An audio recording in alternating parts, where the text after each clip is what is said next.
presentando en el mientras la ponencia del doctor Fernando Cano Valle, académico en la Academia Nacional de Medicina, personaje muy conocido en la medicina mexicana, actualmente investigador de tiempo completo en el Instituto Jurídico de la UNAM, antes director de la Facultad de Medicina, estuvo a cargo de la Comisión Nacional contra las Adicciones, fue titular en la cátedra UNESCO de Ética aquí en México, y en lo personal, queridísimo amigo desde que entramos a la Facultad de Medicina, ya más de 60 años, 61 años, cosa que es increíble, ¿verdad, Fernando? Entonces, muchísimas gracias, Fernando, y adelante. Tú luces más de esos 60 años. La barba ayuda. Señor presidente de la Academia, doctor José Jalabe, señoras académicas, señores académicos, señor ministro González Alcántara, ministro de la Suprema Corte de Justicia, doctor Carlos Viesca, coordinador de este evento académico y en franca amistad y colaboración con Víctor Martínez Bulligoiri, miembro de la Red Latinoamericana de Bioética, a quienes les mando un saludo muy afectuoso. Hemos de continuar después de la espléndida conferencia de cierre de ayer de Enrique Mendoza, y por esta razón saludo con enorme afecto a Jesús Agustín Velasco. En Nuevo León a Marta Rodríguez, que no la vi en el programa lamentablemente, pero muy en particular le mando un saludo muy cariñoso y afectuoso, respetuoso a Fernando Lolas, un gran bioeticista que en nuestro país ha sentido su presencia a lo largo de muchos años. Enrique Mendoza me prestó un libro muy bello en torno al silencio. Y ahí el nombre de mi conferencia, de mi plática, a través de Simone Weil, una excelente escritora. Simone Weil pretendió descifrar el silencio del mundo. En agosto de 1943 falleció a los 34 años de edad, francesa, de ascendencia judía. Su preocupación por construir una civilización que estuviera basada en el dolor, en el color, en el espacio y en el silencio. Decía, la desventura es por sí misma inarticulada. El contacto con la necesidad despiadada de un mundo cuyo rumor sordo apenas respeta el vacío y el silencio. La actitud que conviene a la súplica silenciosa es, pues, el silencio de la escucha. El dogma se conserva a través de la contemplación individual, es decir, por mantenerse a uno mismo. A partir de aquel punto en el que cada uno escucha inmerso, pero en el silencio. A lo largo de su corta vida planteaba que no hay ejercicio del poder que no alcance el cuerpo y por lo tanto no hay ejercicio del poder que no devenga de práctica, disciplina, forma que doblega, endereza, invita, solicita o toma. Todas vienen sin el uso de palabras por el colectivo, es decir, el colectivo no habla, está en silencio. La bioética está en silencio. Manuel Velasco Suárez ha muerto. El maestro Velasco Suárez se ocupó verdaderamente de su propia autenticidad, de ahí su virtual característica, la generosidad.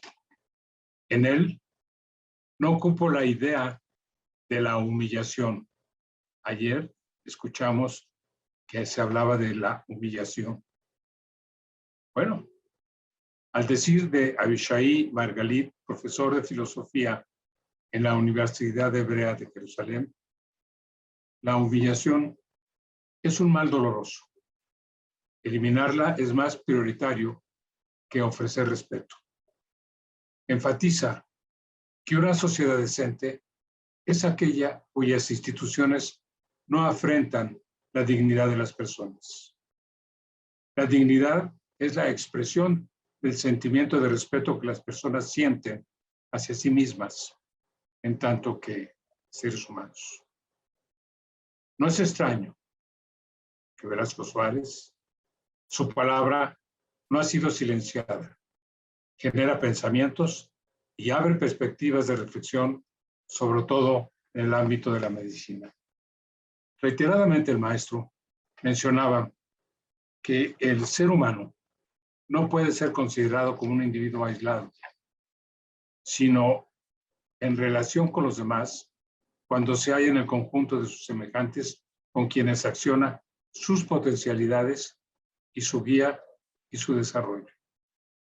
La conducta humana debe ser dirigida por principios bioéticos. Ese era su tema. Regreso a Abishai Margalit. Una sociedad decente es aquella que combate las condiciones que lastiman a quienes forman parte de ella y se consideran humillados. Una sociedad es decente si sus instituciones no actúan de manera que las personas sujetas a su autoridad creen tener razones para sentirse humillados. El personal de las instituciones de salud de México han sido abandonados a su suerte, sumando niveles de enfermedad, incapacidad y muerte inadmisibles. La humillación es un tipo de conducta que constituye una razón para que una persona considere que se le ha faltado el respeto. Son cientos, miles de médicos, de personas, de miembros de la sociedad a quienes se les ha faltado el respeto en los últimos años. Nos hemos en tres formas. Ayer Luis Felipe Abreu hablaba de incertidumbre. De tres formas de incertidumbre nos hemos inscrito: el riesgo, la incertidumbre propiamente dicha en el sentido estricto y la ignorancia. El riesgo, la exactitud de las pruebas específicas, la prevalencia de la enfermedad, el riesgo del personal de salud. La incertidumbre, distribución de probabilidad, desconocidos. Ignorancia, sí. Tasa de letalidad, efecto del COVID en grupos etarios, transmisión en asintomáticos, reinfección, secuelas a largo plazo. ¿Y la bioética en dónde ha estado? La bioética está en silencio. Jesús Combate Rodríguez ha muerto. Entregó su vida a la protección de la salud de los niños. Su obra ahí está. Nunca cayó. En todos los foros mencionaba su insatisfacción, ya que a pesar de la retórica oficial, el subdesarrollo de un círculo vicioso, agricultura de temporal, desnutrición, baja escolaridad, tasas altas de mortalidad, desnutrición y, por supuesto, discriminación social y restricción del poder político. A pesar del alto porcentaje de mestizaje de 2/3 de la población en México, que es amerindia, para vergüenza nacional, los estados con mayor proporción de indígenas siguen en desventaja. Es una asignatura pendiente. Es incompatible con un Estado moderno, incompatible con la defensa de los derechos humanos. Todo eso lo vivimos mientras Combate vivía, pero hoy se han agregado inéditos sucesos y la bioética en silencio. Ante un sistema de vacunación desmantelado y se instala un instrumento de propaganda del ámbito de la salud, se transfiere a la responsabilidad de vacunar al menor de edad a los tribunales. La judicialización de la inmunización de las niñas y de los niños es criterio de un juez. Y esto señala la incapacidad e insensibilidad de funcionarios del sistema de salud mexicano. La bioética está en silencio. Guillermo Soberón ha muerto. Un hombre virtuoso. Ya no está. De firme rectitud de la conducta ulterior. El gran rector. El universitario que no cayó nunca, aún en sus últimos días de vida, ante la injusticia de lo mencionado con anterioridad ante la pandemia, hubo denuncia. Señaló el perfil más reactivo que la planeación de las necesidades sociales. El personal de salud, severamente dañado, más que por el coronavirus, padeció la enfermedad, la discapacidad y muerte por la muy reprobable actitud del gobierno. Nos ha colocado como país en los primeros lugares de mortalidad en el mundo. Guillermo Soberón hoy no está físicamente. Ante él, el embate en contra de la Universidad Nacional Autónoma de México no cabría el silencio. Defensor de la ley Caso, misma que se emitió en torno a la libertad ideológica, misma que ha evolucionado hasta nuestra ley orgánica que rige la vida académica y los cuerpos colegiados que dan vida y congruencia renovada día a día a la institución. Rigor y claridad que hacen muy difícil sobrepasarla en otros términos. Seguramente, la totalidad del gobierno actual no saldría adelante de los dictámenes académicos y administrativos de la universidad. La defensa de la universidad está viva.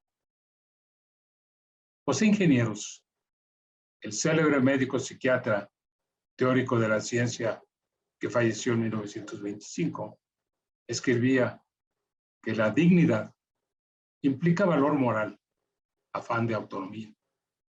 Lleva a reducir la dependencia de otros a la medida de lo indispensable, siempre enorme. Frente a la domesticación del carácter que rebaja el nivel moral de las sociedades, en ese sentido, todo hombre, todo homenaje a los hombres de genio que entregaron su vida por la autonomía y la ciencia es un acto de fe en su porvenir. Solo en ellos puede tomarse ejemplos morales que contribuyan al perfeccionamiento de la humanidad. La bioética está en silencio. Silvestre Frank ha muerto, 2020. No quedaría en silencio cuando sabía perfectamente que la desnutrición infantil es la mayor fuente de enfermedades, secuelas de ellas y muerte, no solo prematura, evitable, cuando 1 de cada menor de 5 años padece desnutrición crónica. Desnutrición y adiposidad, como él mencionaba. Pionero en el estudio de la endocrinología, hombre de gran talento, implacable crítico ante la realidad del niño gravemente desnutrido y el raquitismo carencial. Hoy no está con nosotros, pero al mismo tiempo debo señalar que, como él lo escribió en relación a uno de sus maestros, y es que la bioética requiere recuperar a sus maestros, independientemente del marco laico, etcétera, etcétera, etcétera. Nuestros maestros han sido nuestros maestros. Hay hombres que lo son y además médicos. Así comienza el bello ensayo en donde hace una apología de Federico Gómez, en la que hace ver que este personaje de la historia de la medicina mexicana ha entregado la suya, dedicó la propia vida al enfoque de la desnutrición crónica que obedece a lesiones bioquímicas, desviación en el sentido metabólico y azote monstruoso que existe para vergüenza hoy en México, incrementado por la pandemia y la mala política de salud, de cobertura, de vacunación, de nutrición de los niños. Decía, es nuestra por falta de caridad. Al mencionar la experiencia de haber trabajado con Federico Gómez, decía que la única parte angustiante para él es de que la obra de Federico Gómez callara, que no se transmitieran las vivencias para perpetuar la memoria viva de este gigante de la medicina mexicana. Así como culminó la expresión afectiva de Silvestre Frank a un hombre generoso que nunca dejó de entregar su vida a la ciencia y a la desnutrición. Hoy recordamos con cariño a un migrante que amó a México y señala la importancia de la falta de sensibilidad en el tratamiento de los migrantes que acuden a México y a otros países. La biótica está en silencio. José Cuti Porter, célebre neumólogo, un hombre convencido de la importancia y trascendencia de la biótica en la vida cotidiana. Ayer se habló de él, fundador de instituciones, líder sin duda alguna por su compromiso con la salud de la población. En franca competencia con la pandemia del COVID-19, Cuti Porter hubiera dicho, ¿qué pasa con la tuberculosis en México? Esta enfermedad mórbida y letal, de mujeres, jóvenes, viejos, de todas las razas, incapacitante y potencialmente letal, de un bacilo que ahí está guardado, en donde el 29% en el domicilio se suma al 50% cuando existe un contagio en ese sitio. Quédate en casa y contrae tuberculosis. La falta de insumos, el no vacunar a niños de BCG, las comorbilidades, la baciloscopía que no se está realizando, tan añeja como el bacilo, no se está realizando. Los costos de tratamiento de pacientes con sensibilidad a medicamentos representó en 2018 por paciente $973. Ahora, en países con multidrogoresistencia, cuesta $6,430 curar a un paciente durante la pandemia. La tuberculosis no ha sido olvidada en México, ha sido negada en México. La falta de recursos para financiar el programa de control de la tuberculosis se conoce como brecha. Se calcula a partir de las diferencias encontradas entre las estimaciones necesarias para cubrir la prevención, el diagnóstico y tratamiento comparado con los recursos reportados que se tuvieron a disponibilidad. La brecha y su impacto en los recursos presupuestales recortados necesariamente proyectan tentativamente un repunte en torno a personas con VIH, diabetes o bien otras comorbilidades. Hasta el momento no encontramos cifras accesibles del costo por paciente aplicado en los últimos 3 años. Lo que sabemos es porque está en silencio también y es clara la demanda de medicamentos específicos, mas no ciertos grupos sociales como las personas que VIH no han callado. He de concluir con 4 aspectos que me parece que deberían contrarrestar los desequilibrios en que ha vivido la bioética. Se ha orientado a problemas menores como el análisis de casos ilustrativos, ciertos errores médicos, ensayos terapéuticos, principios involucrados, juicios intuitivos, utilitarismo o no, por supuesto Nuremberg o Tuskegee, Son importantes temas históricos que explican el comportamiento humano y resultan en la elaboración de reglas y enfoques morales. Sin duda todo ello es y ha sido importante y propositivo, pero no es suficiente en la actualidad. La biblioteca está en silencio en México. 4 aspectos. Uno de ellos, sobre los términos que la epidemiología real debe aportar al proveer análisis en las decisiones probabilísticas que dará luz sobre pertinencia y costos. La intersección con la biótica será sinérgica. La velocidad es esencial. El segundo aspecto se orienta a considerar que los derechos que afectan al ser humano y bienestar se dirijan a grandes grupos poblacionales, lo cual es deseable. La economía tendrá efectos más trascendentales en la pobreza. Por ejemplo, quizá las leyes y regulaciones que de ellos emanen debiera tener un profundo enfoque ético y no distribuir en mano propia dinero que no sabemos el impacto y el resultado. Sobre esto, Víctor Martínez ayer mencionaba regulación, señores, regulación. Ante una medicina en urgencia se requiere regulación.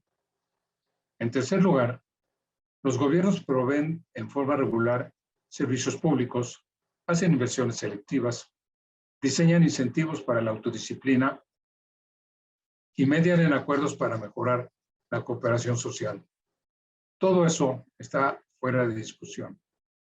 Pero los derechos de los ciudadanos es importante protegerlos de manera confiable. Si el gobierno es insolvente o está incapacitado, proyecta necesariamente una receta de egoísmo irresponsable. Perdón, no.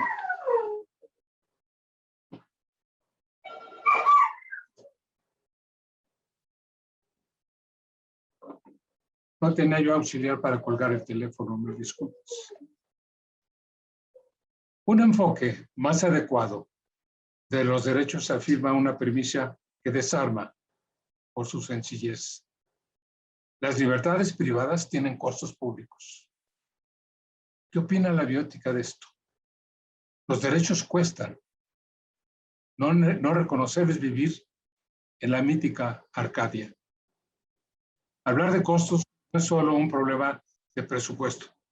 También se relaciona con transparencia y responsabilidad democrática en el proceso de asignación de los recursos.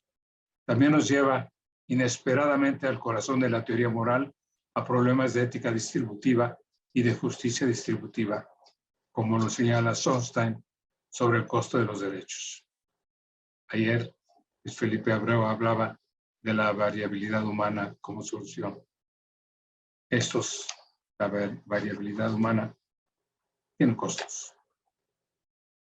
La incapacidad del sistema por desterrar los conflictos de interés al momento de asignar recursos y la insuficiente transparencia impide que se construya una comunidad científica madura.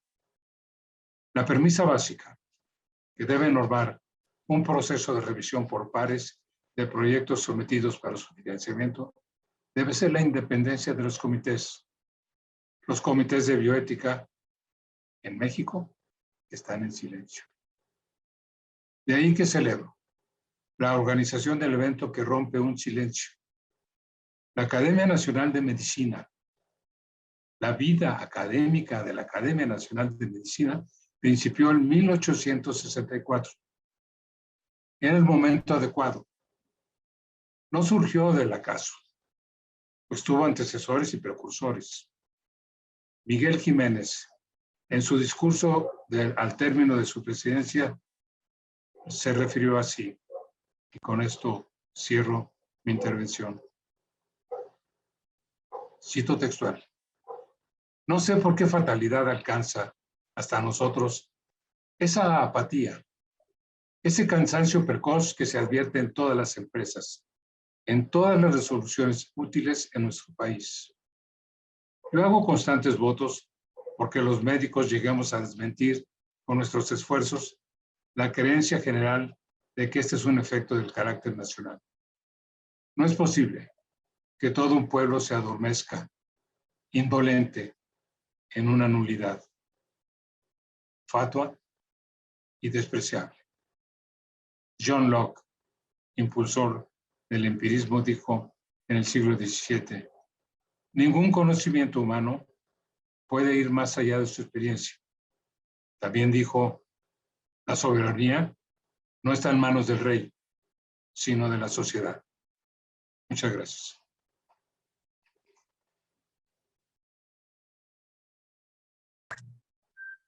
Muchas gracias, doctor Cano Valle, querido Fernando. Has llamado la atención a cosas muy interesantes. La metáfora del silencio de la bioética. Digo metáfora porque al final dijiste que el que la academia tome voz marca justamente la ruptura de este silencio, ¿verdad? En ciertos sentidos académicos, cosa muy importante. Y recordaba yo una frase que tomó Jacques Lacan de algunos de los filósofos existenciales con los que conviví y platicó mucho, que decía, la intensidad del grito es directamente proporcional al silencio que le... Y creo que estamos justamente en ese momento, en ese canal, y que la intensidad de este grito de un simposio conmemorativo de 50 años de bioética en el mundo, presencia en México, justamente esté en esta dimensión. Vamos que el grito repercuta en todos sentidos y en todas direcciones. Muchas gracias.